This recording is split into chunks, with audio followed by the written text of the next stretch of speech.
mais uma aula de redação. Hoje nós vamos trabalhar um material que eu fiz já há algum tempo e que ele também me ajuda muito quando o aluno vem com essa questão. Camila, como que eu desenvolvo? Né? Eu bato muito nessa tecla porque eu sei que isso é um problema que o aluno tem quando recebe a redação e está escrito desenvolva melhor, trecho confuso, trecho vago, e às vezes o próprio corretor não sabe o que é. Então aqui eu coloquei 4 passos para a gente poder elaborar e selecionar argumentos ao nosso desenvolvimento. Então vamos lá, tá bem? Bom, esses passos eu criei analisando as redações de aluno, também escrevendo os meus próprios textos, né? E vi, claro, tem mais passos, mas eu resumi em 4, até para a gente poder lembrar quando a gente estiver escrevendo. O primeiro passo é muito importante.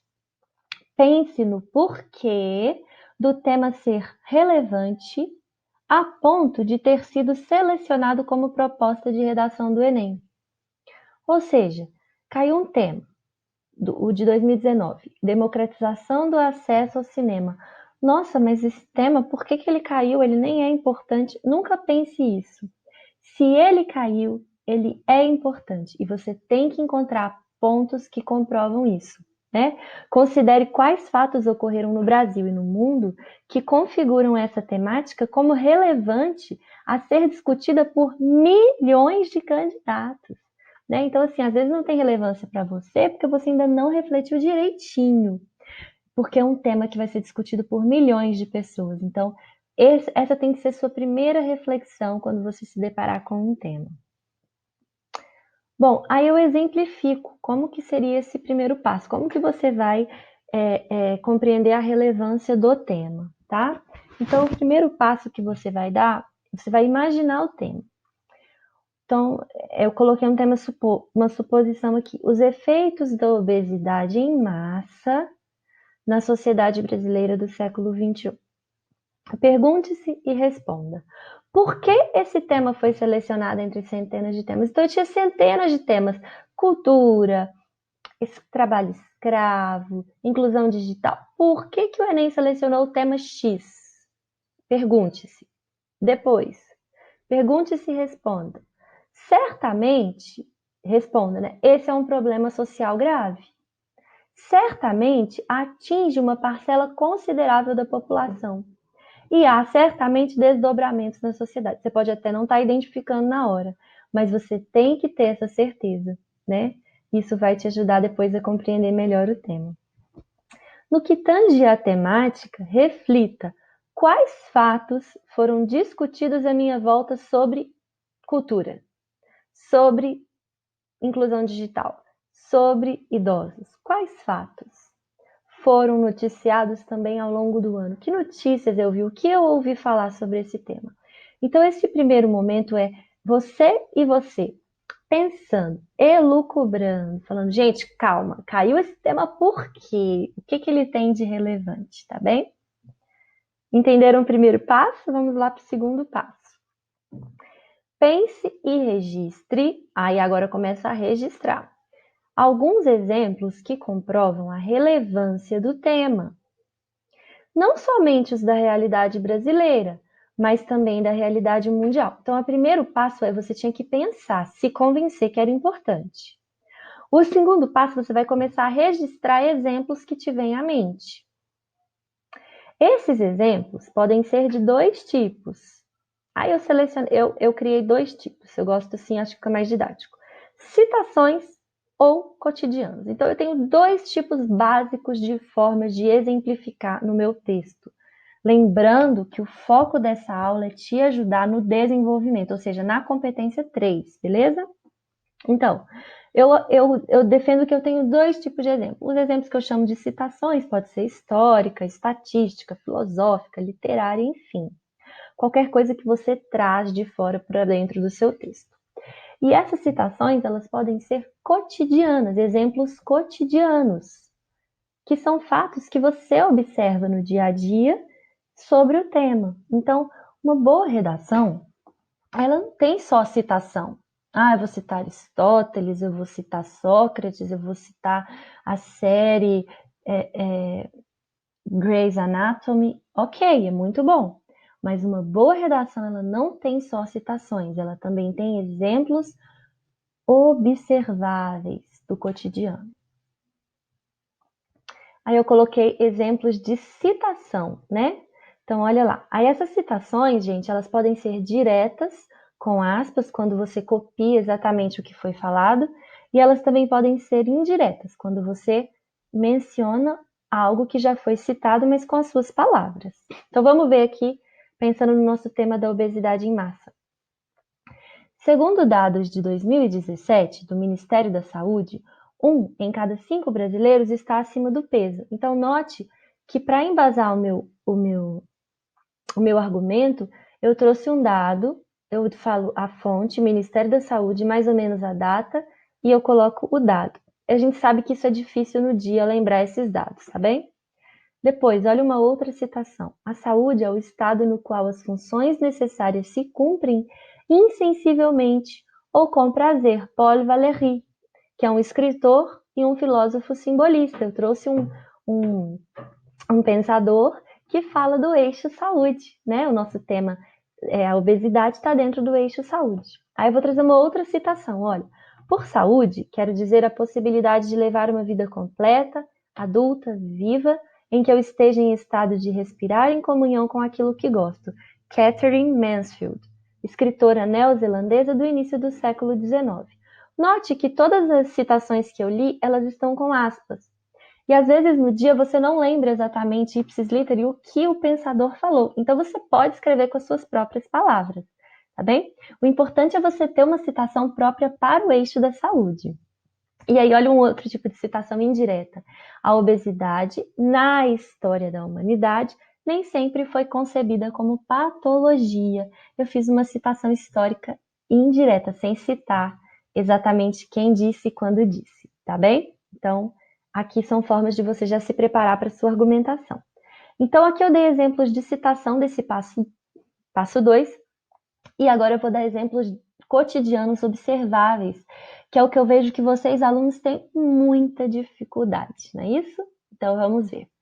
É comum encontrarmos indivíduos insatisfeitos com o corpo, os quais aparentam sempre estar de dieta. Olha esse exemplo que eu dei.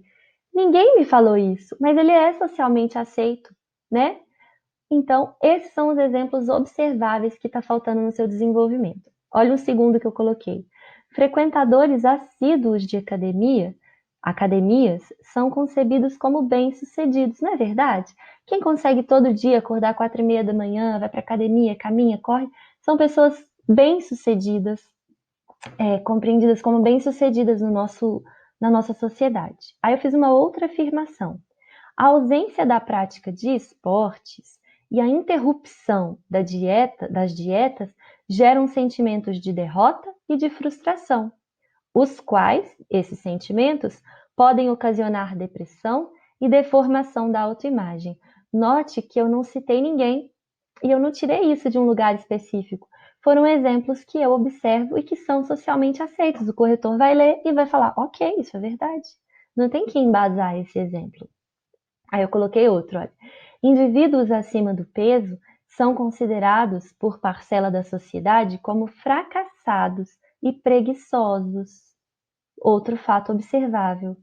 Muitos que se encontram obesos não buscam auxílios médico e psicológico por não se considerarem doentes. Então, essas afirmações, esses exemplos são essenciais para que não tenha mais na sua redação aquele comentário: texto incompleto, argumento fraco, trecho vago. Não, aqui não está vago. Você cita alguém, um fato histórico, um pensador, um dado, e depois você vai com um exemplo seu observável. Tem que treinar bastante isso, tá bom? E o terceiro passo é: identifique em que consiste a polêmica em torno da temática. Note que todos os temas, se você pegar os temas de 98 para cá, né, todos, eles têm uma polêmica, eles têm um tabu, eles têm um ponto ali de tensão. Todo tema tem um ponto de tensão. Se você achar que não tem, é porque você não conseguiu identificar. Então, vai tentando porque tem, tá? Isso significa encontrar contrapontos, pontos contrários, para elaborar a argumentação, associando-os às constatações formuladas nos passos 1 e 2. Então, você vai criar aqui a sua problematização. Como que você vai gerar um problema para esse tema? Né? Esse tema está jogado ali no Enem, né? Como democratizar o acesso, por exemplo, à cultura. E você tem que encontrar os pontos contrários à polêmica desse tema. Aí eu coloquei um exemplinho, claro, né? Vamos voltar para o nosso tema da obesidade. Nossa sociedade nunca se preocupou tanto com o corpo. Não é verdade, gente? É uma sociedade muito preocupada com o corpo. Suplementos, academias, dietas estampadas nas capas de revista. Reparem que eu sempre uso essa estratégia de enumerar, olha, suplementos, academias, dietas. Eu nunca faço uma afirmação e deixo solta. A afirmação seria: nossa sociedade nunca se preocupou tanto com o corpo. Isso aqui seria a afirmação, mas eu nunca deixo ela solta. Sempre complemente, olha, suplementos, academias, dietas estampadas nas capas de revista. São aqui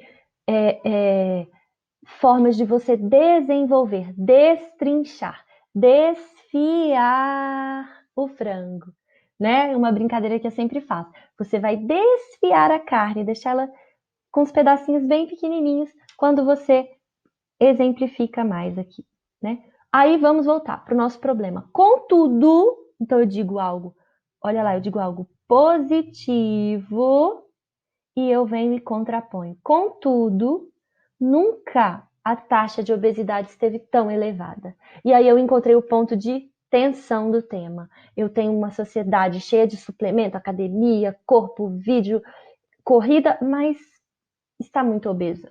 Como que pode isso? E aí você dá o toque que o texto precisa ser discutido, o tema precisa ser discutido. E aí nós vamos para o nosso último passo. Espero que vocês estejam compreendendo.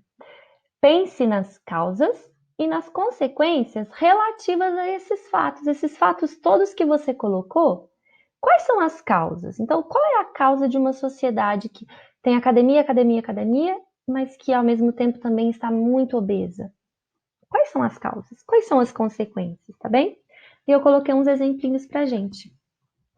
O modelo de vida acelerado nos grandes centros urbanos, é um fato, impossibilita o cuidado com o corpo.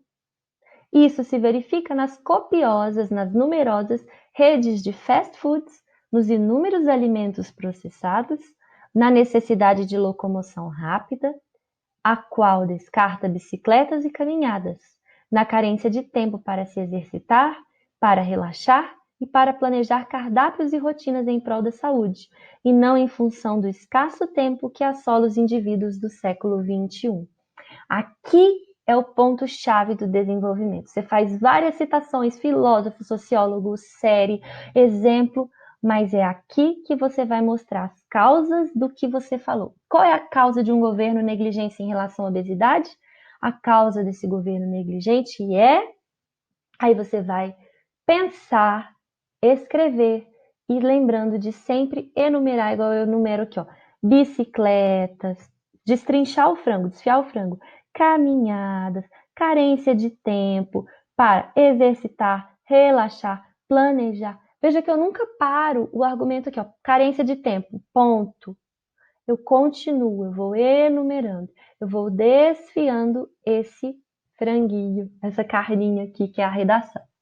Aí é o seguinte, na hora de fazer isso, você não pode de jeito nenhum fugir a sua a sua tese. Então, por exemplo, a sua tese é governo negligente em relação a promover campanhas que orientem a população sobre a obesidade, sobre os perigos da obesidade. Essa é a sua tese, por exemplo, tese 1. Então, os seus exemplos, o seu franguinho desfiado, ele tem que só falar das consequências do governo, da falta de campanhas do governo. Então, essa falta de campanha faz com que a população acredite que alimentos processados são saudáveis, acredite que a população faz com que a população acredite no mito de que alimentos saudáveis são caros, certo? Então você tem que usar exemplos que comprovem exatamente o seu enfoque, o seu ponto de vista. Um outro vídeo que vai te ajudar bastante é o vídeo sobre o eixo temático, tá bem? Que aí vai complementar esse vídeo agora sobre como desenvolver. Espero que eu tenha ajudado. Beijos, fiquem com Deus.